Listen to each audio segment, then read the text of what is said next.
noite. É com o máximo prazer que mais uma vez apresento o programa Você Show. Hoje com a presença do Dr. Márcio Montenegro, que vai contar um pouquinho para nós da sua história e vai falar sobre um assunto altamente relevante, que é a cardiologia no serviço público do Estado do Rio de Janeiro. Dr. Márcio, prazer em tê-lo conosco. Seu nome todo? Boa noite, Vitória. Boa noite, telespectadores. Obrigado pelo convite. Meu nome todo é Márcio José Montenegro da Costa. Eu nasci em 1969, eu tenho 44 anos. Nasci no estado do Amazonas. Sou amazonense. Vim para o Rio de Janeiro fazer faculdade, achando que voltava para minha terra, mas fui envolvido, né, pela beleza que é morar aqui nessa cidade, nesse estado, muito bem abraçado pelo povo carioca, e hoje eu me considero carioca, na verdade. Com certeza. O senhor veio para cá com quantos anos? Vim para cá fazer faculdade com 19 anos. 19 anos. Fiz faculdade na Universidade do Rio de Janeiro, no Gafreguini, na Tijuca, na Marise Barros. Morei em Copacabana, minha história no Rio de Janeiro começa em Copacabana. Doutor Márcio, mas o senhor tão jovem, né? E eu gostaria que o senhor passasse para os nossos telespectadores o que fez você, tão novo, partir para hemodinâmica. Sabe, Vitória, a gente, na verdade, eu tenho a sensação que, primeiro, medicina, não somos nós que escolhemos, nós somos escolhidos pela medicina. Percebo que, normalmente, quem vai ser médico fala desde criança que vai ser médico. Eu venho de uma família de advogados, de juízes, de procuradores, e eu sou a única ovelha negra, né? Fui o único que fez medicina, contra a vontade da maioria deles, e acabei me tornando médico. Dentro da medicina, que é realmente uma carreira fascinante, você tem muitos caminhos. E a cardiologia, desde o princípio, sempre me agradou muito. Eu passei por outras especialidades, é bem verdade. Pensei, sim, algumas vezes em fazer neurologia, nefrologia, foram algumas especialidades, até cirurgia geral na fase inicial, mas a cardiologia foi por quem realmente eu me apaixonei. E dentro da cardiologia, o contato com a hemodinâmica é fascinante, porque a hemodinâmica ela consegue conciliar o lado clínico com o lado cirurgião do médico. O hemodinamicista ele é um híbrido, ele tem uma formação básica de cardiologia clínica, mas ele faz uma parte cirúrgica que é a intervenção. Então eu conseguia conciliar as duas coisas. E na residência médica em São Paulo eu pude ter certeza de que esse era o caminho. A hemodinâmica por si só já é uma especialidade muito nova, muito jovem, né? A gente falando de medicina, ela começa na década de 60, há pouco mais de 50 anos. E se a gente levar em conta que eu tenho 44 anos, ela praticamente começou junto comigo. Com certeza. Né? Então, hoje eu tenho o prazer de viver numa especialidade que eu consigo ver o crescimento dela. A hemodinâmica, ela continua escrevendo a sua história. Eu tenho o prazer de fazer parte dessa história. Doutor, rapidamente, só para os telespectadores ficarem conscientes, a hemodinâmica consiste em um exame e um procedimento, certo? Exatamente. A hemodinâmica é uma subdivisão da cardiologia, né, uma sub-área da cardiologia, em que consiste de procedimentos diagnósticos e procedimentos terapêuticos. Os procedimentos diagnósticos, o mais comum é o cateterismo cardíaco, no qual a gente identifica lesões nas artérias coronárias, que são os vasos que irrigam o músculo cardíaco, e nas válvulas cardíacas. Os procedimentos diagnósticos, eles procuram defeitos nessas estruturas. Certo. E temos também a parte terapêutica, que aí passa pelo procedimento mais comum, que a maioria das pessoas conhece, que é a angioplastia coronariana, que é um procedimento de desobstrução desses vasos previamente lesados, obstruídos por doença, né? Doença aterosclerótica, doença que entope vaso, com implante de stent, que são molas, né? Que são dispositivos metálicos, tipo mola, que ajudam a manter esse pertuito, esse vaso que estava entupido aberto, até o tratamento de válvulas, com implante de válvulas através de catéter, que é um procedimento bem mais novo. Enfim, a hemodinâmica ela consegue atuar desde o diagnóstico até o tratamento. Até ela finaliza, né? Exatamente, ela vai até o final acompanhando o paciente. E qual seria o percentual de sucesso a nível de procedimento O procedimento terapêutico, né, que é o que nos interessa, o tratamento, ele tem um percentual de sucesso altíssimo, eu diria acima de 99%. Né? Nossa, a gente, na verdade, quando a gente tem resultados abaixo de 90%, eu diria que isso é proibitivo no serviço de hemodinâmica.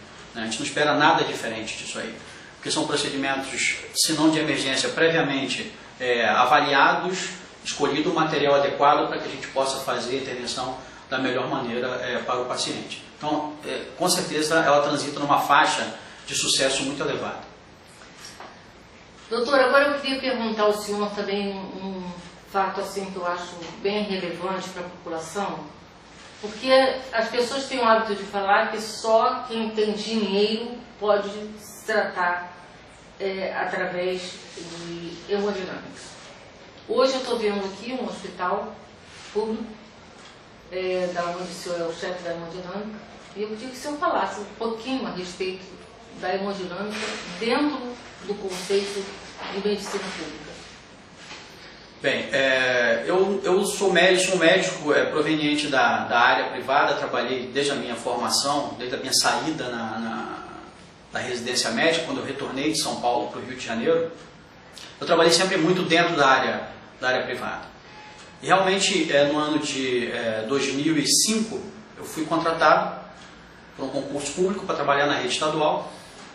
E fiz um concurso para esse hospital aqui, que é o Instituto Estadual de Cardiologia Luiz de Castro, que pertence à rede própria do Estado.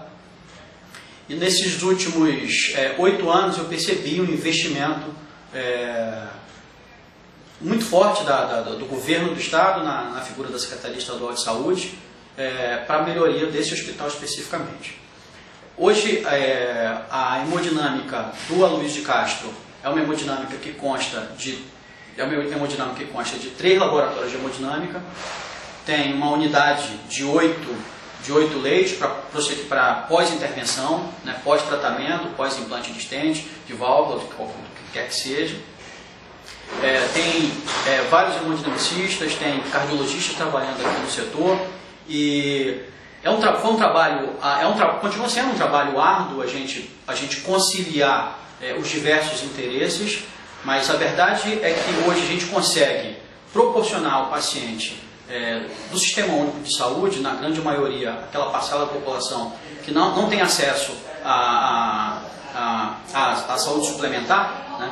Que a saúde suplementar no nosso país é em torno de 30%, e em algumas regiões da nossa cidade, como provavelmente na zona oeste, a gente tem só 10% da população com acesso à saúde suplementar, isso quer dizer os convênios, e temos toda uma população teoricamente desassistida, mas com uma instituição como essa aqui, a gente consegue levar até essas pessoas tudo que qualquer um que tenha um convênio, qualquer que seja, tem o mesmo acesso ao paciente que chega até nós. A gente não tem uma diferenciação de quem é essa pessoa. Se ela vier até nós somos um centro de referência. Se ela chegar até nós com a indicação do procedimento que tem que ser feito, ele vai ser feito independente da classe social e da maneira como ela chegou aqui.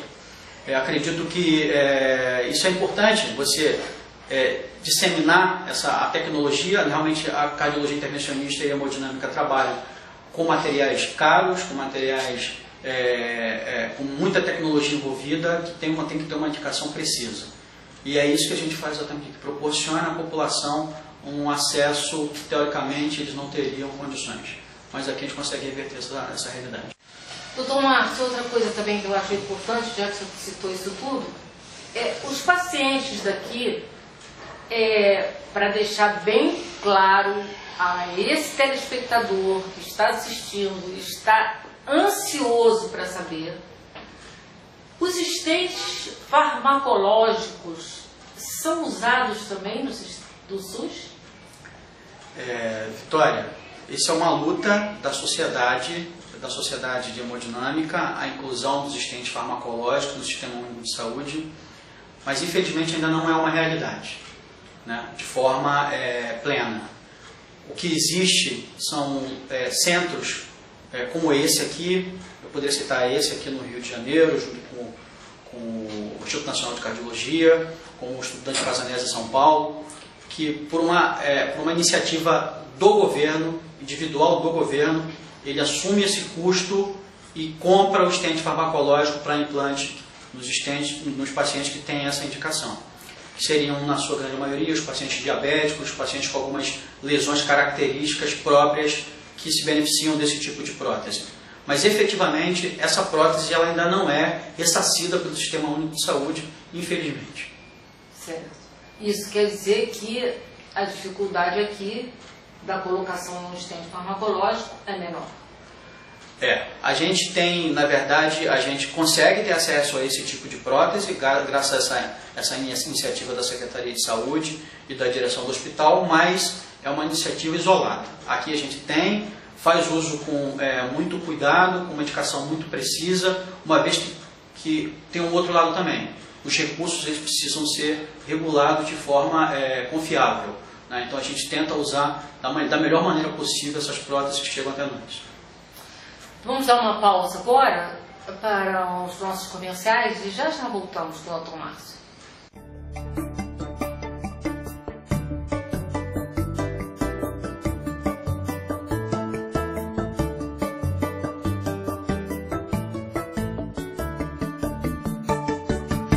Conforto e lazer nunca combinaram tanto com você. Hotel Recanto das Hortênsias em Passa Quatro, com o melhor da natureza. Confortáveis suítes e apartamentos, comida mineira, pratos regionais. Viaje pela histórica Estrada Real e passeie de Maria Fumaça na Rota dos Bandeirantes. Hotel Recanto das Hortênsias, agora com o melhor centro de convenções da região. Reservas pelo 35-3371-4929.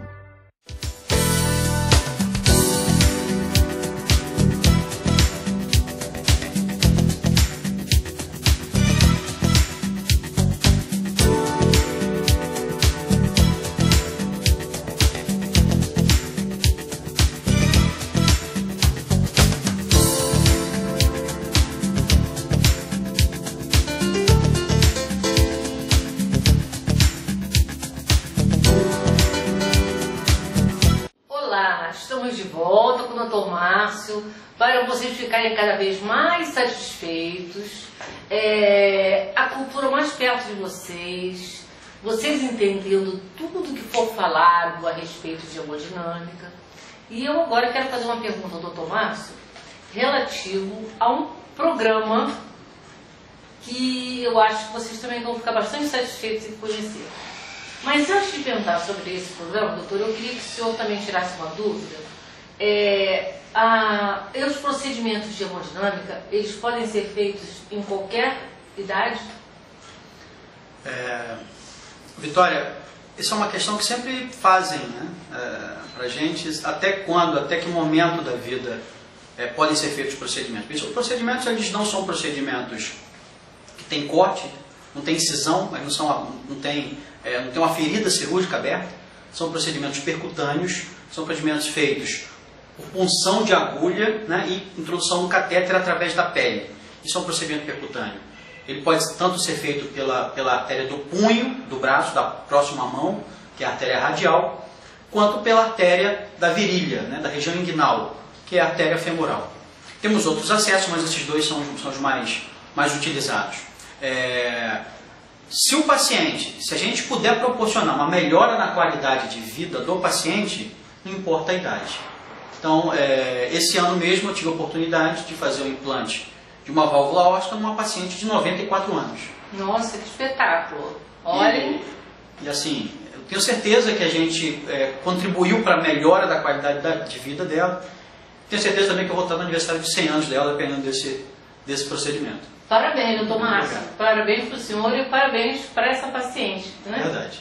Doutor Márcio, agora eu gostaria que o senhor falasse para os telespectadores a respeito de um programa chamado Coração Alerta, que com certeza os telespectadores ainda não tomaram conhecimento, são meio médico mesmo, e eu gostaria que o senhor passasse para os telespectadores do que se trata esse programa. Bem, Vitória, o programa Coração Alerta é um programa de atenção ao infarto agudo do miocárdio, apoiado pela Sociedade Brasileira de Hemodinâmica e Cardiologia Intervencionista. O infarto agudo é uma doença de obstrução da coronária, um entupimento do vaso que leva sangue ao músculo cardíaco do coração, né, e provocando essa doença que a gente chama de infarto agudo. As coronárias, elas consistem de dois vasos, dois principais vasos, que é a coronária esquerda e a coronária direita, e dependendo do local e de qual ramo que entope, você tem uma localização do infarto no coração. O tratamento dessa doença inicial e ainda muito utilizado, principalmente no nosso meio, por conta da dificuldade de acesso aos serviços de hemodinâmica, é o uso de drogas que dissolvem o coágulo que entope o vaso coronário. São os trombolíticos. Então, o trombolítico ainda é amplamente utilizado, né, na rede pública e ainda em alguns hospitais particulares que não têm serviço de hemodinâmica. Mas a gente já caminha para uma nova forma de tratamento já há alguns anos, que é o uso do catéter, né, do catéter balão, para desobstruir esse vaso entupido que estava previamente entupido pelo infarto. Esse tratamento a gente chama de angioplastia primária. Então, o que é a angioplastia primária? No momento que o paciente entope o vaso na vigência, durante o momento em que acontece o infarto agudo, você leva esse paciente dentro das primeiras 6 horas, né, em vigência de dor, com alteração no eletrocardiograma, para dentro de um serviço de hemodinâmica. E no laboratório de hemodinâmica, a gente chega até o vaso, que está obstruído, está entupido, com o catéter, e desobstrui esse vaso com o catéter balão. A gente vai lá e esmaga esse trombo, né? E para que não fique só nisso, no mesmo procedimento a gente implanta uma prótese, que eu já expliquei previamente, que é o stent. Certo. Que é aquela prótese, aquele dispositivo metálico, certo, que ele cria um túnel metálico por onde o sangue passa a fluir por dentro. Certo. Então, a angioplastia primária com implante de stent hoje é o padrão ouro do tratamento do infarto agudo do miocárdio. A gente sabe muito bem que se o tratamento for feito nas primeiras 3 horas do início da dor, não há diferença entre se fazer trombolítico e fazer angioplastia primária, ou seja, entre dar a droga e fazer o cateterismo com desobstrução. Quanto mais tempo passa, maior o benefício da angioplastia primária sobre o trombolítico, sobre a droga. Então, o infarto agudo por si só é uma doença tempo-dependente. Quanto mais precoce a vinda do paciente até o centro de intervenção, para que seja feita a angioplastia primária, ou a uma emergência próxima à casa dele, para que seja administrado o trombolítico, menos danoso é o músculo cardíaco. E a gente vem tentando implantar isso na cidade do Rio de Janeiro já há algum tempo, com o apoio da sociedade brasileira, que muito bem começou isso aí, levando-se em conta que o infarto agudo e as doenças cardiovasculares são as que mais matam no mundo. É verdade. Né? É verdade. Eu acho que isso todos nós já sabemos. Né? Exatamente. Deixa eu fazer uma pergunta ao senhor, que eu sei que todo mundo tem curiosidade. Qual seria o número 1 para causar o infarto agudo do miocárdio? O que o senhor poderia dizer? Número 1. Você sabe, Vitória, que é muito interessante essa nossa procura por um culpado, né? E a gente, na verdade, o infarto agudo é uma doença que, na verdade, é uma consequência de uma doença, porque o infarto agudo só acontece por causa de uma coisa chamada aterosclerose coronariana. Então, a aterosclerose é a formação de uma placa de gordura, né, na camada do vaso, e ela cresce para dentro da luz do vaso. Em algum momento, ela estica tanto essa camada interna da luz do vaso, né, da artéria, que ela rompe e promove o infarto. O infarto mais conhecido é o infarto do coração, mas a gente também, o acidente vascular cerebral isquêmico é o infarto do cérebro. Né? Certo. A gente pode ter, onde tem vaso, a gente pode ter infarto. Existe infarto do intestino, por exemplo. Todos eles são promovidos pela doença aterosclerótica, pela doença que forma a placa de gordura. E a gente sabe que essa doença é uma doença multifatorial. Não existe um único culpado. Existem, digamos, fatores mais importantes, como, por exemplo, o diabetes, né? É um fator muito importante. O diabético é um paciente mais propenso, né, a ter esse tipo de problema agudo. Né? O paciente dislipidêmico, que é o paciente que tem os níveis de colesterol elevados, são pacientes que têm também mais chance de ter esse tipo de doença. O paciente tabagista, Agora, quanto mais fatores você reúne em torno de um único paciente, mais chance ele tem de ter a doença. Então, se ele tem um único fator, menor a chance. Certo. Mas se ele tem mais de um, quanto mais você soma fatores, mais chance ele tem. Já tratei paciente que não tinha fator nenhum, a não ser a história familiar, que apesar de não comprovada, a gente sabe que quem tem uma história familiar importante tem mais propensão a ter esse tipo de problema. Certo. Então, para concluir, é uma doença multifatorial. E esse programa significa justamente implantar esse tipo de tratamento dentro dos hospitais do SUS. Exatamente. A grande dificuldade de um programa como esse é porque, dependendo da realidade de cada cidade, a forma do implante do programa modifica. Você imagina que hoje a gente tem, na capital do Rio de Janeiro, 6 milhões de habitantes. A gente tem hoje cerca de 7, 8 centros de intervenção na cidade do Rio de Janeiro, todos eles localizados da região de Bom Sucesso para a Zona Sul. Então, você trazer um paciente, por exemplo, de Santa Cruz, é muito difícil. Né? Você trazer um paciente da Baixada Fluminense, hoje a Baixada Fluminense, com 4 milhões de habitantes, tem um único serviço. Então, a gente precisa, na verdade, criar uma logística, não só de experts na realização do procedimento, que é o que a gente tem aqui na Luz de Castro, mas viabilizar uma forma desse paciente chegar até aqui. Isso seria o papel do governo, doutor? Isso é o papel do governo. O governo vem se preocupando com isso. Eu tenho participado de algumas reuniões para tentar viabilizar isso aí. É muito difícil realmente a gente promover isso aí. Porque, deixa eu só interromper o senhor um pouquinho. Porque o senhor acaba de dizer que na região... na Zona Oeste. Na Zona Oeste, existem 4 milhões de habitantes. Na Baixada Fluminense. Baixada Fluminense. E somente existe um serviço. Gente, já não era hora disso ter mudado? Ter mais um ou dois? Será que isso ainda não deu para enxergar que isso é tão importante? Porque eu acho que é tão importante salvar vidas aqui, no mais central, como em qualquer local, né? Não tenha dúvida. E o que eu posso antecipar para você é que hoje já está previsto a implementação de mais 2 serviços na Baixada. Estão sendo estudados os locais, não é um investimento pequeno, é um investimento alto. E enquanto isso, a gente consegue, se não com a angioplastia primária, que é a proposta do Coração Alerta, e que eu acho que é o caminho, a gente opta pelo uso do trombolítico e estuda e leva esse paciente até o centro de intervenção dentro das primeiras 24 horas. Eu acho que isso hoje é muito mais próximo da nossa realidade, não só no Brasil, como na cidade do Rio de Janeiro, e a gente vai caminhar um momento para que todo mundo possa chegar até o laboratório de hemodinâmica. A gente pode me perguntar, mas não é pior fazer o outro? Não, pior é não fazer nada.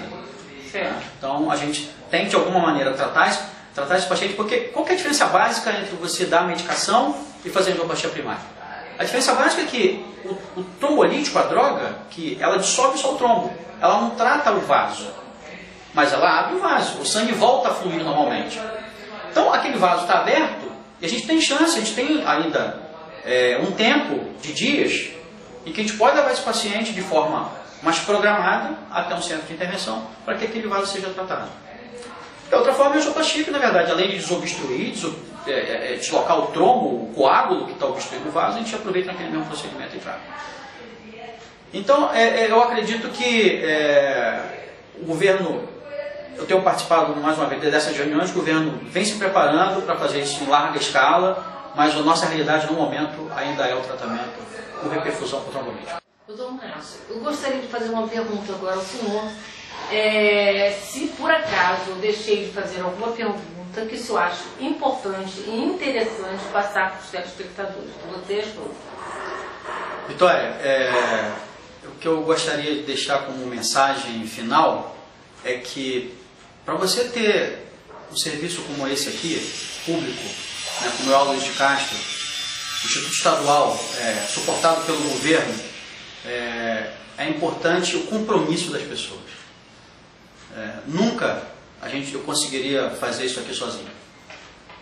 Com certeza tem médicos, enfermeiros, técnicos de enfermagem, técnicos de radiologia, que se comprometeram com o sonho de construir uma coisa boa para todo mundo. E, mais importante, institucional. Isso aqui não é o meu serviço. Isso aqui é o serviço do Instituto Estadual de Cardiologia do Rio de Janeiro. Pertence ao povo do Rio de Janeiro. Eu quero, o dia que eu for embora, isso aqui fique como legado. Então, eu tenho orgulho de dizer que trabalho no hospital público. Ao contrário do que a maioria das pessoas pensam, de nós médicos, hoje eu tenho certeza que não só eu, mas tem outros médicos que têm prazer de trabalhar aqui. Então, como mensagem final, eu queria deixar essa mensagem de que nós temos que acreditar, temos que ter compromisso para que a gente possa fornecer um serviço de qualidade à população da cidade do Rio de Janeiro. Mas só para o senhor ficar bem satisfeito, antes de a gente terminar, eu quero dizer para o senhor que a maioria das pessoas fala: se você quer um médico bom, eles estão lá no hospital público. Doutor Márcio, foi um prazer imenso tê-lo conosco. Eu quero agradecer muito a sua presença, eu sei que você é uma pessoa muito atarefada, e quero dizer para o senhor e para os telespectadores que você é show.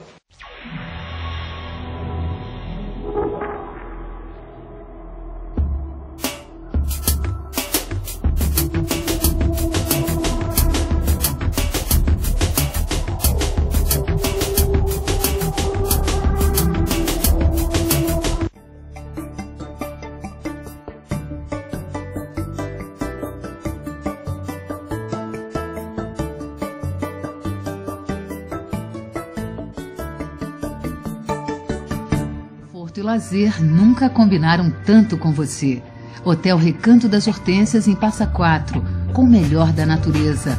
Confortáveis suítes e apartamentos, comida mineira, pratos regionais, viaje pela histórica Estrada Real e passeie de Maria Fumaça na Rota dos Bandeirantes. Hotel Recanto das Hortênsias, agora com o melhor centro de convenções da região. Reservas pelo 35-3371-4929.